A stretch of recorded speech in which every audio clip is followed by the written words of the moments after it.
우선 곽종근 전 사령관 발언대로 좀 나와주시겠습니까? 여기서는 태도가 특수사령관입니다.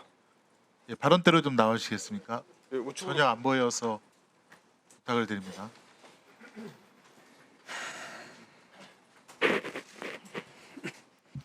전 특수전사령관입니다. 우선 PPT 자료화면 좀 봐주시죠. 김종현 전 장관에 대한 공소장을 보니 윤석열은 2024년 6월 중순경 삼청동 안가에서 김용현, 여인영, 곽종근, 이진우 및 합동참모본부 차장 강호필 현 지상작전사령관과 함께 저녁 식사하면서 시국 상황 얘기했고, 김용현은 윤석열에게 이 4명이 대통령께 충성을 다하는 장군이다 이렇게 얘기했답니다. 곽종근 증인, 이런 사실 맞습니까? 예, 맞습니다. 그 자리에 강호필 현 지상작전사령관이 있었던 것도 맞네요. 예, 같이 있었습니다. 다음 자료 화면입니다. 계속하여 윤석열은 김용현에게 지금 만약 비상계엄을 하게 되면 병력 동원을 어떻게 할 수 있느냐라고 물으니, 김용현은 병력 동원과 관련해서 수도권에 있는 부대들에서 약 2, 3만 명 정도 동원이 되어야 될 것 같다라고 했습니다. 수도권 부대 2, 3만 명 동원은 여기 앉아 있는 지작사령관 강호필의 지휘 혹은 동의 없이는 움직일 수 없는 거죠. 그 지휘 체계는 그렇게 되어 있는데 저것은 제가 직접 들은 사항이 아니기 때문에 제가 말씀드리는 것은 제가 묻는 거는 2, 3만 명, 수도권 인근에 2, 3만 명이 움직이려면 지상작전관 사령관에 명령이 있어야 되는 거 아닙니까? 지작사 예하 부대를 움직이는 것은 당연히 지작사령관의 그 권한인 부분. 당연한 거 아닙니까? 뭐 군대 갔다 온 사람은 다 아는 건데요. 예. 다음 자료 화면이요. 김용현 2024년 12월 4일 새벽 2시에 이 불법 계엄이 실패하고 난 후에 이런 말을 합니다. 여러 가지 어려운 여건에서 임무를 완수해준 수방사, 방첩사, 특전사 콕 찍어서 지작사 이렇게 얘기합니다. 여러분들께 고맙게 생각합니다. 수고했습니다. 라고 얘기합니다. 이런 사실 있습니까? 맞음에 김용현 장관이 저렇게 발언한 사실 기억하고 있습니다. 강호필 증인에게 묻겠습니다. 지금은 특전사, 정보사 이런 부대 이동만 나왔는데 사실은 지작사도 내란 임무 중에 큰 축을 담당했다라고 저희는 생각할 수밖에 없습니다. 어떻습니까? 어떤 지시를 받았습니까? 우선 제가 분명히 말씀드립니다. 공개된 자리이기 때문에 제 육군 대장 계급과 제 지상작전사령관 직책을 걸고 분명히 말씀드립니다.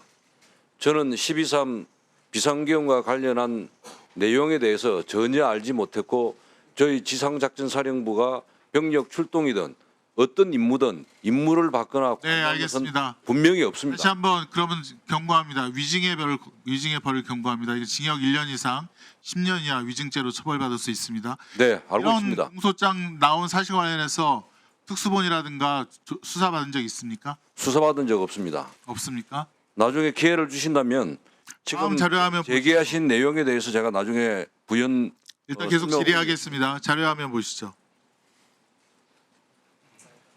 이게 조현천 박근혜 전 대통령 때 이 계엄 문건을 작성했던 사령관의 문건인데, 여기 보면 수도권 인근 부대들의 서울 진입이 상세하게 되어 있습니다. 다음 자료 화면이요. 서울 시내 곳곳에 이렇게 34단을 비롯해서 기계와 여단 등등이 진입하여 점령하라는 그런 계획들이 상세하게 되어 있습니다. 조현천 씨가 해외로 도피하다가 2023년 3월 29일 갑자기 귀국해서 체포 구속됩니다. 그러다가 2023년 6월 28일 보석으로 나와서 불구속으로 다니고 있습니다. 그리고 2024년 2월 1일, 2월 21일 이 내란 예비 음모에 대해서 검찰에서 무혐의를 받게 됩니다. 저는 이 2023년부터 계엄을 위한 이 12.3 계엄을 위한 계획이 시작되었다라고 판단이 됩니다. 또 하나 가관인 것은 2023년 5월달 구속되어 있는 조현천에게 연금 2억 원이 지급이 됩니다. 지금 김용현 장관 연금 받으려고 신청한 거랑 너무 똑같지 않습니까? 왜 이런 일이 계속 반복되죠? 그리고 조현천 개헌 문건에는 발포 계획까지 있다고 합니다. 자, 그럼 강홍필 증인에게 계속해서 묻겠습니다. 네, 12월 4일자 KBS 보도에 의하면 고양시에 위치한 구사단 백마부대입니다. 네, 2017년 조현천 개헌 문건 때 34단입니다. 네, 그때도 출동하라고 다 계획이 짜여져 있는데요. 거기 28여단이 출동 준비를 했었다는 보도가 있었고 여단 실무자들에게서 평소 훈련 상황은 달리 전차를 예열하여 출동한 태세를 갖추었다라는 보도가 있습니다. 이에 대해서 확인한 바 있습니까? 사실 확인을 했는데 사실이 아닌 것으로 저는 보고를 받았습니다. 묻겠습니다. 그리고 참고적으로 구사단은 강호필 증인이 보병사단이고 구사단에게 출동 준비하라고 지시한 적 있습니까? 저는 저희 예하 부대에 어떤 준비를 하라거나 명령을 내린 적이 단 한 번도 없습니다. 다음 자료화면 보시죠. 양구군청 출동한 계엄군, 고성군청에 출동한 계엄군입니다. 양구는 21사고 고성은 22사입니다. 이 두 곳에 계엄군이 7명이 출동하고 또 고성군 같은 경우는 2명이 출동합니다. 이것은 어떻게 이루어진 일입니까? 그 내용도 마찬가지입니다. 일단은 결론은 지작사에서 지시한 것은 없습니다. 아까 작전본부장이 그럼 본인이 지시하지 않았으면 이런 이동이 어떻게 일어납니까? 그러니까 경계태세 2급이 발령이 되고 나서 군경 합동 상황실 구성 준비와 관련해서 사단에서 자체적으로 그럴 줄 알았습니다. 자, 확인한 것입니다. 지금 군경 합동 상황실은 통합방위법 시행령 16조에 따라서 통합방위 사태가 선포된 때 구성하도록 되어 있습니다. 이 전국 경계태세 진돗개 둘 발령에 의해서는 되지 않는다고 그렇게 규정이 되어 있습니다. 양구 고성 한번 볼까요? 자료 한번 보시죠. 저도 3군단 현리에서 근무를 했습니다. 네. 다음 자료 화면요. 자, 이 총기까지 휴대하고 다음 자료 화면. 이 사실 21사, 22사가 사실은 월북, 월남의 주된 이동 경로입니다. 다 알죠. 옛날에 정동진 잠수선 침투했을 때 다 이 경로로 해서 다 월북한 거 아닙니까? 네. 왜 이런 22사가 왜그 의원님, 저 부대대로 활동은 제가 다 확인을 했는데 분명한 사실은 비상계엄과 관련해서 활동한 것이 아닙니다. 아니고 그러면 화천, 인제, 철원 다 전방에 있는 부대들이고 지작사 관할인데 왜 양구랑 고성만 출동을 한 것입니까? 그 부대들이 다른 왜 출동을 안 했어요? 그러니까 그 사단장이 판단을 경계태세에 가서 시민들의 그 CCTV를 장악하려 했던 CCTV를 장악이 아닙니다. 경계태세 1급이 발령이 되면 군경 합동 상황실을 운용하고 CCTV 통합 관제센터에 나가서 네. 그것을 하게 돼 있는데 그것을 준비하는 차원에서 협조하러 갔다고 제가 확인을 했습니다. 자, 강호필 사령관, 네. 조금 전에 모두에 좀뭐 추가로 하실 말씀 있을 것 같은데 있습니까? 표정이 뭐 있는 것 같은데 있어요? 네. 말씀하십시오. 아까 여러 가지 우리 존경하는 김성은 의원님께서 세 가지를 제시를 했습니다. 6월 안가, 그다음에 병력동원 사전 모의, 화상회의에 지작사도 참가해서 임무 완수 뭐 이렇게 했다고 이렇게 말씀을 하셨는데 세 가지에 대해서 제가 기회를 주시면 좀 말씀을 드리고자 합니다. 간단히 설명해 말씀드리세요. 네.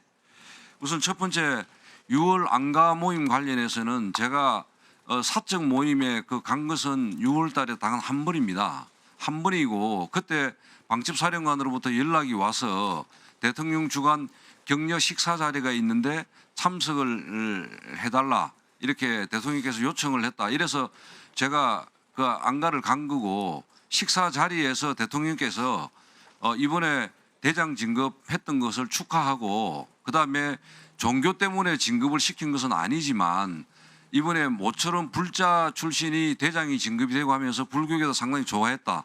이런 이야기를 격려 진급 축하하는 그런 이야기 플러스 자기 당신의 검사 시절에 일하던 주로 사적인 그런 이야기들을 주로 하면서 대통령님께서 주로 거의 거의 전체의 한 8, 90% 이야기를 했고 저희들은 식사하면서 뭐 주는 술 먹고 이렇게 말 그대로 술자리였습니다. 그렇게 무거운 이야기를 하는 거나 그런 것은 아니었고, 그다음에 충성을 다하는 장군이라고 했다는 사실은 저는 사실 개인적으로는 기억을 하지 못합니다. 그러나 그 말은 이 군인들이 각자 맡은 직책에서 최선을 다하고 있고 국군 통수권자한테 충성을 다한다, 이런 의미로 이렇게 이야기한 것으로 저는 공소장에 나와 있는 걸 보고 그렇게 이해를 했습니다. 두 번째는 병력 동원과 관련해서는 아까 제가 말씀드렸지만은 제가 분명히 여기서 말씀드릴 수 있는 것은 제 계급과 제 직책을 걸고 제 군생활에서 저의 개인적인 명예를 걸고 여기서 분명히 말씀드립니다. 12.3 비상계엄과 관련해서 전혀 저는 알지를 못했고, 저희 지작사에게 임무를 주었거나 병력 출동 임무를 주었거나 어떤 임무든 역할을 하라고 저는 지시받은 사실이 없습니다. 만약에 그런 사실이 있었다면 지금 한 달 반 정도가 지났는데 지작사 이하의 저희 부대원들이 웬만한 사항은 다 알고 제보를 했을 겁니다. 없습니다. 그다음에 화상회의 문제도 마찬가지입니다. 최초의 12월 3일 날 첫 화상회의 때는 저는 사실 공간에 그 당시에 있었고 보고를 받고 그때 공간에서 보고를 받고 부대로 들어올 준비를 하고 있었고, 저희 지작사는 참석도 안 했습니다. 거기 합참에서 보고한 것처럼 기계획돼 있는 대로 이 부대들을 어떻게 하라고 첫 화상회의도 지시를 했습니다. 그다음에 저희는 들어와서 전방에 접촉 지역의 대비태세 유지하고 북한군 동향 파악하고 제대별로 위기 조치 체계 가동 이런 것들을 확인한다고 정신이 없었습니다. 네. 그러다가 마지막에 네. 갑자기 합참에서 통제해가지고 자. 화상회의 참석하라 했는데 사실은 VTC만 연결해놓고 1시간 동안 대기를 하고 있었습니다. 네, 이제 그만하시고요. 사령관께서 지구작전 사령관을 하지는 안 했습니까? 했잖아요. 말씀을